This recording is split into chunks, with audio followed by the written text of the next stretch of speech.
The pods are open. Again. The pods are open again. What would they think of someone of my ethnicity? In your opinion? No, be honest, it's okay. Hey y'all, welcome back to my channel. My name is Lex, and I would greatly appreciate if you would consider supporting the channel by liking, sharing, commenting, and subscribing. Also, please hype the videos. If you have hypes left for the week, it all inspires me to keep creating. Today, we are getting into yet another Love is Blind franchise because all they do is pump this show out every couple of months. Every single other month, there's a new Love is Blind. Today, we are getting into Love is Blind Italy, episodes 1 and 2. 4 episodes are out right now, so 3 and 4 will be out on Friday. Couple of quick things before we begin. I do not speak Italian, so I am watching this with a combination of the dub and the subtitles, just depending on how I'm feeling. So if something gets lost in translation, you don't have to be a jerk about it. Just correct it in the comments. It's a TV show. We're all just here for fun. We're watching this for entertainment. It's entertainment commentary. Number 2, the clips that I include in the video are going to have the dub voice. I'm just saying this because I know for some people hearing the dub, it's kind of annoying, but I know some of you guys watch this podcast style or you listen to it podcast style, and I want you to be able to understand the clips. All right, now let's jump into these first couple of episodes because we are in the pods. And as usual, this is Love is Blind, so you know there's some mess going on. We start off with an extremely long introduction to the pods and Love is Blind. And I'm like, girl, we know what this show is. I know Italy is a new one, but no one is confused about what Love is Blind is at this point. But we get into the pods, and our first couple that we are introduced to is Parmi and Gargana. Eastern Europe? Well done, Bulgaria. I'm gonna keep my background to myself for now. Forgive me if I'm a bit you secretive. can tell me whatever you want. Now, Gargana, she is Bulgarian, but she has been living in Italy for a while. Parmi wants to keep his ethnicity a secret, and this does become a large thing throughout their interactions because Parmi is Indian. And now Italy, I've heard, has some tensions. Let's just put it that way with different groups. So I can definitely understand for Parmi how it can be a little bit concerning whether or not he will be accepted by these other women in the pods. They hit it off instantly though because she works at the airport. She's a jewelry manager at a store, and his dream has always been to be a flight attendant as well as she. So already they have really, really good banter. Gargana does also have another match, which we will touch on later. But we are introduced to Ludovica. So Ludovica, big personality, very outgoing, and she's also had a lot of trouble in love in the past. Ludovica felt that she found love multiple times, but in reality, she was never the first pick. She was never chosen or the main priority. So, you know, sometimes when you hear that on this show, the antennas go up because I'm like, okay, girl, but how do you feel about yourself?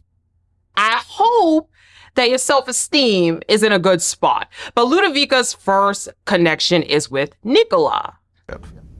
I'd feel more secure, like I'd achieved something that is really mine and no one could ever take it away from me. And if things are going sideways, what do we do? Now, Nicola, he is Russian, but he is living in Italy, and he was a professional soccer player. However, things have changed now, and he's working in sales and commerce.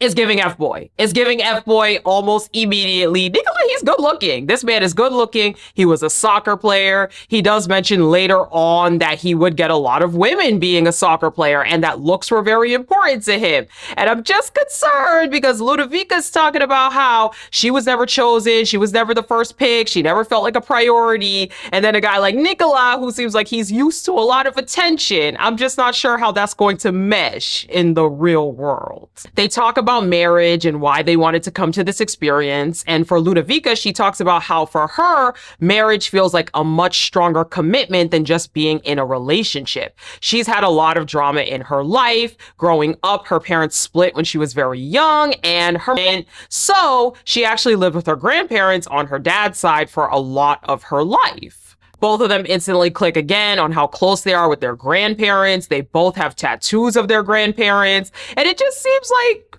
right now they have a lot of things in common. But again, I'm curious how much Nicola is going to be able to settle down and hunker down with one person and make her feel appreciated, loved, and prioritized since he discusses his past. Nicola does talk a lot in the confessional now, how he wants to be a lot less superficial, how he wants to make his mom proud, how he wants his mom to be holding his babies, and all of this different stuff. I'm not buying it.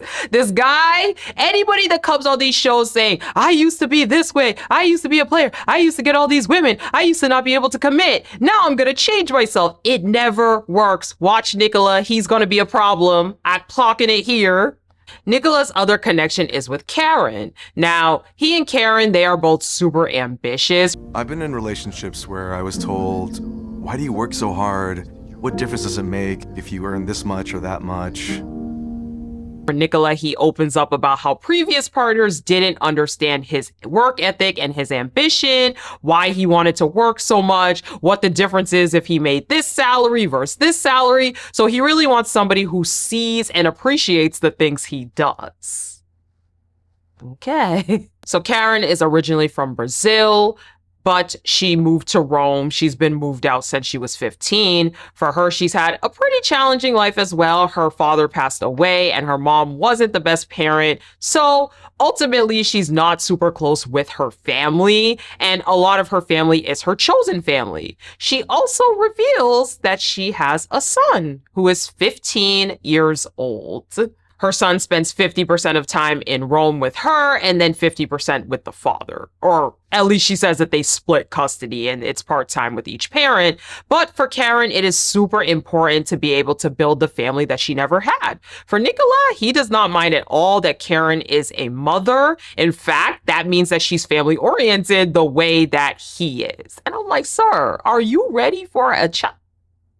You were talking about how you was just a player out there getting all kind of girls being a soccer player. Look, I get it. I don't know. I don't know. So Ludovica's other connection is with Davide. Now, Davide, he's a clown. I ain't gonna hold you. Two. Wow.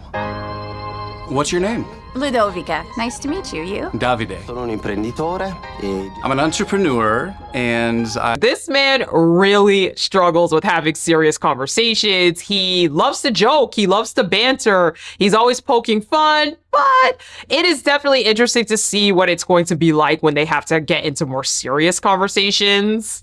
They both live in Milan, though, and it seems that they're already calling each other sweetheart and baby. And on the surface level, again, it seems like they banter. It seems like they laugh. It seems like they get along, but I don't know yet about an actual connection, personally. Then we are introduced to Giovani. Giovani put a big, huge red flag in front of this man on his head. Put a red flag there. I'm an entrepreneur, a patron of the arts, a poet. I consider myself a man from the 19th century because I really believe in romanticism. Do you believe in the supernatural? No, this is definitely one of these fake, deep, fake poetic men. Oh, he made me want to run for the hills. Now, he says he is a combination between a gentleman and a barbaric Viking. He is looking for a wife where they can live in a castle together, and he seriously says a castle, and he wants to live happily ever after. He needs his wife to be charismatic, fun-loving, enthusiastic. He's been focused on work for so long, and now he is ready to be someone's partner. So Giovanni's first mix is Georgia, and they say Jojo. They call each other Jojo. Kind of cute, I guess. If you're asking what marriage means to me, my grandparents are a perfect example. I still have the image ingrained in my mind. She's a geneticist. He thinks that's so cool. He works in events. He opens clubs up all over Italy. I'm like, okay. But his example of love is his grandparents. He says even when his grandmother passed away after 60 years, his grandfather's hands were still trembling. It just showed how much love there really is. And because he has such a massive family, the basis of that has always been love. So he is ready. It's just giving fake deep. This man is giving fake deep. I don't trust him. Put him on the sticky. Put him on the sticky with Nicola. I don't trust those two right now.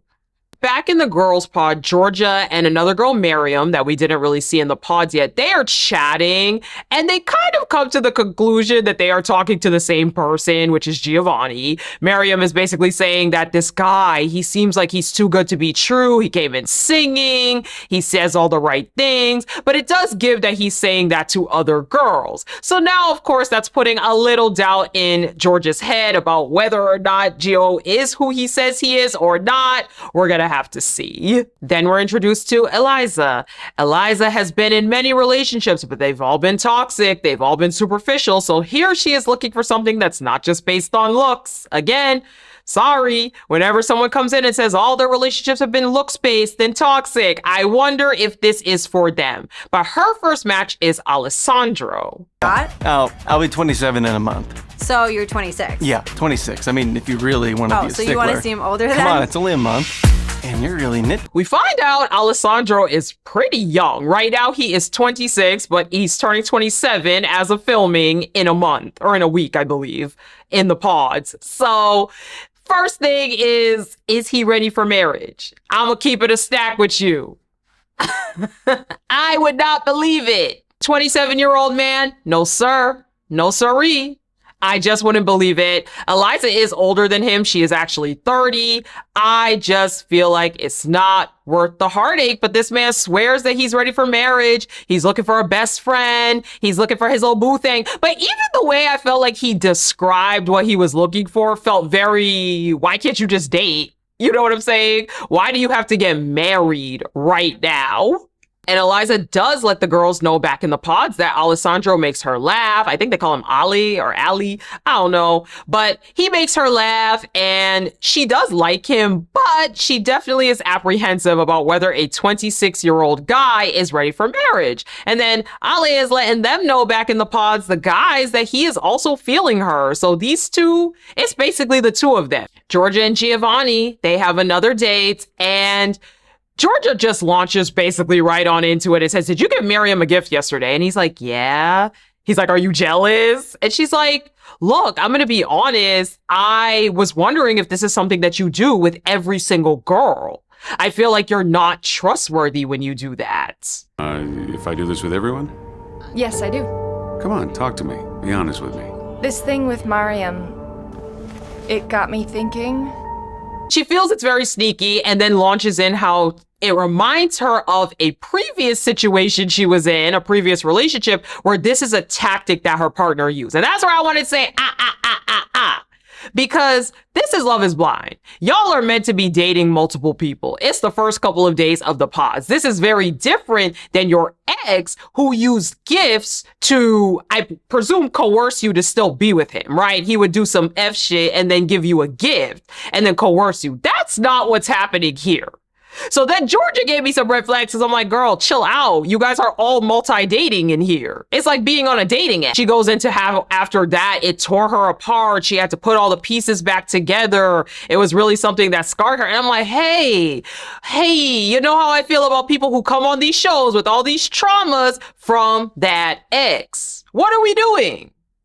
Giovanni's like, look, none of this is the real. And I was on his side with this one. I was. He essentially lets her know that this is the experiment and he wants to live it to the fullest. But if he does end up choosing her, he will give her everything. Now, don't get me wrong. You already know Gio. He on the sticky tab with Nicola. But I do feel that also Georgia was doing a lot here. A lot. You guys haven't even committed to each other in any capacity, and you're already spiraling in this way. I don't know about that. Now, I will say Georgia does catch herself, though, because she's talking in the pods with one of the other girls about how she still wants to keep giving Giovani a chance and that maybe, just maybe, she's projecting a little bit of what happened in her past onto him. And I'm like, yes, there we go. Course correct, because you're doing a lot right now. But then Giovani does meet up also with Garganta, and he starts to tell her, oh, you're the one. I feel like you're the one for me. Garganta does point out, like, hey, I've heard you've been talking to other girls. I heard you've been kind of going around the pods. And he's like, no. You're the one for me. He's doing a lot. Giovanni, it's giving a little desperate. It's giving he wants any and everybody because he is laying it on thick with quite a few girls. Gargana does need more clarity though, because it is important that whoever she's with, this person gets along with her family, this person is accepted into her life. And Giovanni lets the guys know in the pods that Gargana and he are very similar. They're both Christians. They share a similar faith. But Georgia gives him sort of a rush. And there's just sort of something to be excited about whenever he talks with her. He feels there's a bit more depth to the conversations with Georgia that he's not necessarily getting with Gargana. We learn a little bit more about Parmi. He is a restaurateur. He's also been in Italy for a while. And then we see him talking again with, I think, his only connection, Gargana. So they talk about tattoos and whether they have any, and Parmi admits that he has a huge tattoo on his back of a guy, and he explains basically that this guy is because he is of Indian descent. Well, I have an Indian god because of my background. Now Gargana's face, her face, I saw the face. So Gargana's like, okay, does your family ever have any commentary about who you date or the kind of person you date? And he's like, I mean, my family trusts me for the most part. They know that I make good decisions. Every now and then they'll make commentary about me being with an Indian girl, but really only as a joke. Gargana then gets into how her parents are very protective over her and they did not like her ex-boyfriend at all, so they really went against him. So Parmi's like, okay, do you think that your family would have some kind of issue with my ethnicity? Be honest, it's okay. I don't know if they'd understand. And she's like, look, I don't have any issue with it at all, but I don't know what kind of bias my family may hold. I can't give you a 100% answer there. I was like, Parmi, just run. Just run for the hills. It's not worth it to be in a relationship where your partner's family does not accept you. Because he actually says in the confessional that hearing that makes him want to work harder just to win Gargana and her family. And I'm like, no. No, Barbie, why? Why do you feel like this is your only avenue? No. This girl just told you that her family's not going to accept you for your ethnicity, for being Indian. Save yourself. Alessandro and Eliza meet again, and we basically find a little bit out about how Alessandro is a little bit more mature than his age because his father passed away. So it was just he and mom at home the whole time. He writes her a letter, and again, it just seems like these two are making some progress in their connection. Then Jojo, Giovanni, and Georgia, they have a date. And they basically get into talking about some outside things and how they would handle it. So Georgia brings up a question like, hey, what if your child is 15 years old, wants to go out dancing, and then you need to pick them up later? What would you do? He's like, I don't know. Probably get them a taxi, maybe get them a Vespa. Do you think a taxi is setting a good example? I mean, I went dancing when I was 14 too, you know? And the fact that— She's like, what? What? Do you think a taxi is a good example for a kid? You know, when I was growing up, my dad would be outside when I was going out. If the curfew was midnight, he would be out there at midnight and he'd be ready to pick me up. And that showed me that my parents had my back no matter what. She then goes into how she feels like the kid should have a curfew of a certain time, and as a parent, you should be out there by that time. And no matter what the time is, if they want to stay 30 more minutes, too bad. I'm here to pick you up, and I will pick you up at this specific time that we agreed on. He's like, why are we even talking about this? And again, I agree. I feel like Georgia is doing entirely too much. Put Georgia on the sticky note. She is doing a lot right now. He's like, we have so much time to go over these kind of conversations. And I feel like the unspoken thing is we haven't even committed to each other for sure yet. So why are you so freaked out about this? I really don't have kids, so I cannot speak on this curfew thing and picking people up. But I know here in the States, 16 years old, you could drive a car by yourself. So I don't know what this whole thing is that George is talking about, that your parents should be outside ready. I know they said 15, but 15, 16, baby, you could get your license by that time. And Ubers and trains. I don't know. I was taking the train when I was a teenager, so I can't really speak on this whole thing. But Gio goes on, Giovani, he continues on like, look, we can't go over every single life scenario right here, right now. This conversation seemingly goes on for a while because we get a little time skip on the show, but they eventually, after much deliberation, decide that they would still like to continue talking to each other and getting to know each other a little bit more. Giovanni then has a date with Gargana, and he says he would never miss a date with her. He doesn't have the same ups and downs that he has in their connection that he has with Georgia. So he talks about how he's into a lot of esoteric things, that he went to basically somebody who builds rooms, you know, or not builds rooms, but draws pictures of rooms, some kind of esoteric reader. And he says that the room was called, let me actually get this right. It was called Burkana. And he's like, what does that rhyme with? It rhymes with Gargana. Baby, this man, I don't trust this man at all. I do not trust this man. Put this man on every sticky tab. Red flag. I just don't. Nope. Gargana's concerned though, because she's like, I don't know. Can you handle everything that comes with me? I have a lot going on in my life. He promises that if he chooses her, he will give her everything. How many women is he saying this to? He says he is a man of his word. None of the ladies need to trust this man. None of them. So with Nicola and Karen, things are heating up and he is enjoying the time with her. But with Ludovica, he just can't get over how they have such an affinity for their grandparents and how they care so much about them. He does feel like a lot of their family values really do align. So he's a bit conflicted. Karen and Ludovica are both in the girls' lounge talking about Nicola. And it seems like at this one, everybody knows who's talking to everyone. There is no secrets over here.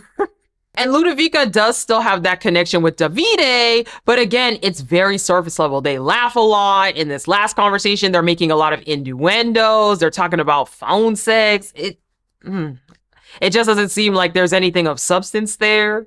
Giovanni realizes at the end of this episode, though, that it's time for him to make a decision. He feels really at ease and comfortable when he's talking with Gargana, but there's something about the thrill of arguing with Georgia that he really, really needs. He likes feeling like there's a little boxing match going on. I'm like, toxic. Another thing to add to the 2 red flags now. 2 red flags. Episode 2. So, Giovanni and Gargana. Gio says he's super happy talking with her, yada yada, but there's something he needs to get off his chest. Essentially, he says that in this connection with Gargana, it reminds him a lot of partners he's had in the past that were very passive. For him, in order to feel stimulated in a relationship, he needs to be able to argue with his partner. Otherwise, he's gonna feel bored, he's gonna feel unstimulated. As you can imagine, Gargana does not take this well. With my partner, I'm going to need to argue. She has to be able to stand up to me and tell it to me straight. Otherwise, I'm never challenged. Now, there are a lot of people I feel like that have this really toxic thing where they feel like they need to be going head to head with their partner all the time. Otherwise, they're going to get bored.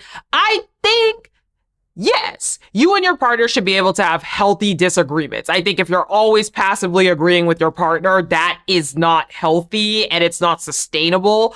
But it's giving that he literally likes going toe to toe with his partner, which I think is concerning because it also means that he's probably going to be picking some of these fights as well. He proceeds to tell her, look, you could still pick whoever you want, though. You could pick whoever you want. I know we're both talking to different people, including me. If I'm one of those people, she's like, you know what? You wasted my effing time. Your words are BS. I don't even know what you're talking about. I know my worth. I know who I am. I'm like, she don't seem so passive right now, huh? She ain't passive. She was just trying to be nice to you. She's trying to be nice to you, and within a couple of days, you're already upset because you ain't fighting yet. That's some toxic mess. That's some toxic mess that he has going on. He starts trying to explain himself, and Gargana essentially storms out and says, I don't want to hear it. And I'm like, finally, finally. Nobody needs to be trusting this man. Nobody needs to be with this man. This man is toxic. He is going to be a problem. A problem. Back in the girls' lounge, though, a bunch of the girls realize that Giovanni's playing games with everyone, and he's just telling all of the girls what they want to hear. Alessandro and Eliza, they play a questions game. Basically, they just realize that they both feel really connected to each other. They're cheesing ear to ear. And again, it just seems like the two of them are locked in on each other. I don't think we even see them two talk to other people. So then Giovanni has his date with Georgia after he has his little fight with Gargana, and he reads her a poem from an antique book that he found about the guy wrote it about his beloved. And I'm like, and Georgia is crying on the other side. She is very emotional, and it's concerning. Giovanni, to me, as I said, it's definitely giving, I will say whatever I can to get whoever I can. It does kind of give that he has a book of things ready to say. He ends up proposing to her, and she does say yes. To smile with me, to argue with me, and to make love afterwards every time. And I'm just like, yikes! We are then introduced to Hyoni. She is from South Korea originally, but she has been in Italy for 14 years. And she is talking to Alessandro B. I would what? You'd sing in the street naked. What do you do for a living?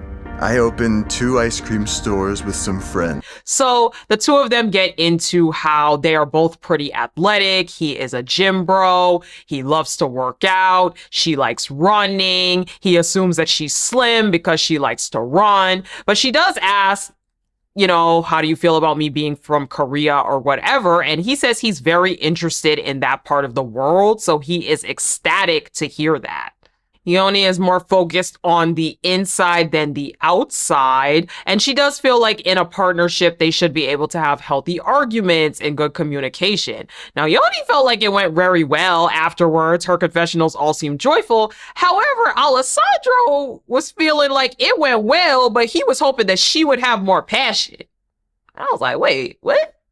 Did I miss something? He does feel, though, that it could potentially be the language barrier where maybe they just couldn't pick up on each other's like intonation and some of the things that they were saying because they're not speaking in their first language. So we catch back up with Nicola, who feels that Ludovica might be the right one for him. However, there's just something inside of him that Karen stirs up a little bit. So conversation with Karen. Karen walked in feeling very, very optimistic about this conversation, but Nicola kind of admits that he has not fully ruled out all of his other choices. I really do have strong feelings for you, but I'm curious to see if it's just an infatuation. So Karen's like, what? What? I ruled out everybody. From you, it's been you day one. I have nobody else. So what do you mean that you still have other choices? I'm always shocked when people on here are shocked that people are dating other people on here. I don't know. I just don't get that. He admits that he's just trying to see if this is real or if it's just infatuation that will fizzle out. At this point, Karen is telling him, you are inconsistent. I don't trust you. So until you make your decision, I do not want to talk to you anymore. All right, girly. And Karen lets us know in the confessional that clearly what the two of them had is not enough for him to make a choice. So he's going to have to work very hard to get her back. So Ludovica and Davide, they are playing this questions game. And one of the questions is something about handcuffs. And he basically jokes that he got arrested when he was younger. And she's not impressed. Then he tries to say that handcuffs are a sexual turn on for him. Basically, Ludo says in the confessional that she feels like Davide pretends that he's not a shallow person, but he's actually super shallow and that he cannot have deep conversations. And it's clear that this is starting to turn her off. And I mean, it's true. We don't really see him dive deep into much. So I guess he must use laughter to kind of avoid these kind of conversations. Giovanni and Georgia have their reveal, and it's awkward.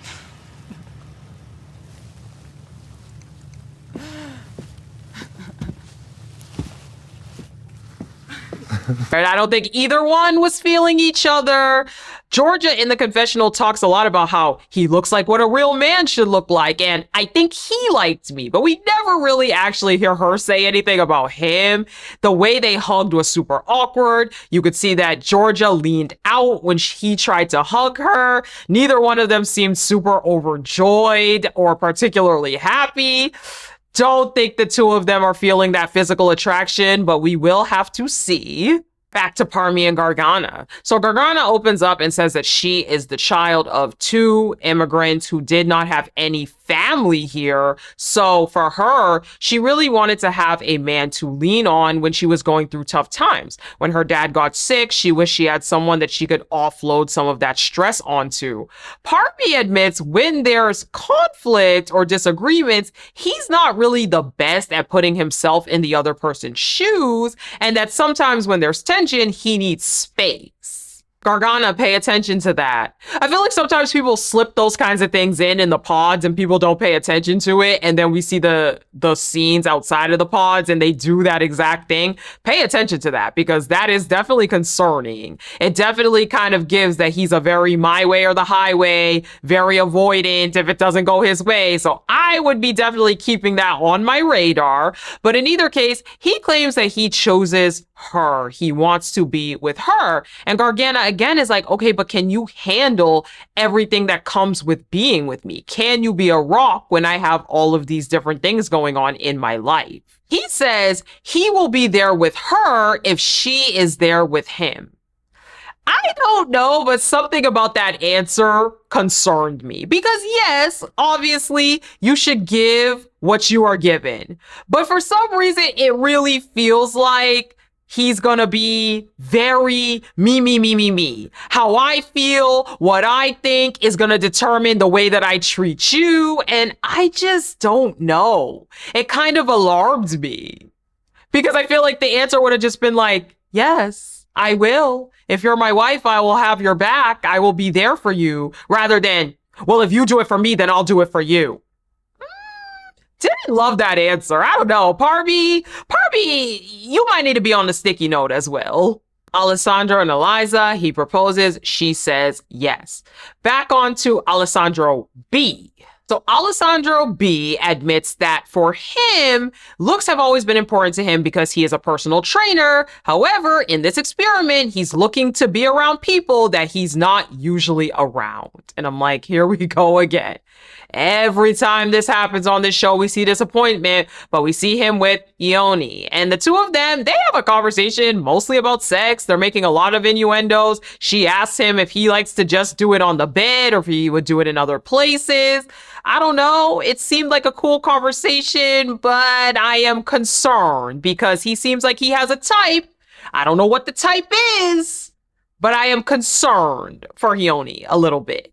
Nicola and Ludovica, again, just more progress in their connection. They feel at ease when talking to each other, and it just seems, again, like their connection is strengthening. Parmi and Gargana. So Gargana talks about how in the past she has been very impulsive in her life, and she's made decisions that didn't really end up the best. So in this, she's been very conflicted the whole time because she likes Parmi. She thinks he's a good guy, but what her parents are going to think about him has really been weighing on her mind. And again, Parmi, this girl is basically telling you, my parents are not going to accept you. My parents do hold these biases. I'm sorry, you're not this worried about what your parents are going to think unless you know already what they're going to think.